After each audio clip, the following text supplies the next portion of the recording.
সকালের আকাশ তখনও ফিকে আলোয় ঢাকা। যুক্তরাষ্ট্রের কেন্টাকি রাজ্যের লুইসভিল মোহাম্মদ আলী আন্তর্জাতিক বিমানবন্দর থেকে উড্ডয়ন করল একটি ইউপিএস MD-11 কার্গো বিমান। কিন্তু এর কিছুক্ষণ পরপরই বিধ্বস্ত হয় বিমানটি। চোখের পলকেই ঘটে গেল এই ভয়াবহ দুর্ঘটনা।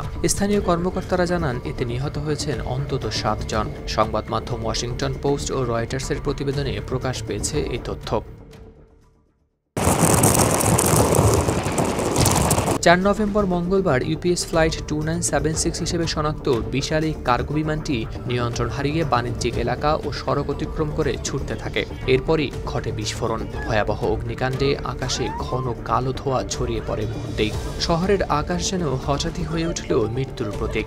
সামাজিক যোগাযোগ মাধ্যমে ছড়িয়ে পড়া ভিডিওতে দেখা যায় ধ্বংসাবশেষ থেকেও জ্বলছিল আগুন। কেউ চিৎকার করছে সাহায্যের জন্য, কেউ আবার মোবাইলে ধরে রাখছে সেই দুঃসহ দৃশ্য। লুইসভিল বিমানবন্দরে জনসংযোগ কর্মকর্তা জনাথন বেভিন জানান, অন্তত 7 জন মারা গেছেন এবং আহত হয়েছেন আরও অনেকে। তাদের অনেকের অবস্থা আশঙ্কাজনক। স্থানীয় হাসপাতালগুলোতে চলছে চিকিৎসা। And 11 injured that were transported to local hospitals at this time.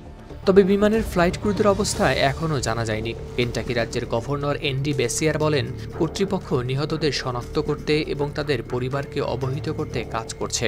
R লুইসভিলের mayor Craig Greenberg জানিয়েছেন, সব জরুরি সেবা ঘটনাস্থলে কাজ করছে। মঙ্গলবার সন্ধ্যা পর্যন্ত দুর্ঘটনাস্থলে আগুন জ্বলতে থাকে, তবে তা নিয়ন্ত্রণে দ্রুতই নেওয়া হয়েছে পদক্ষেপ।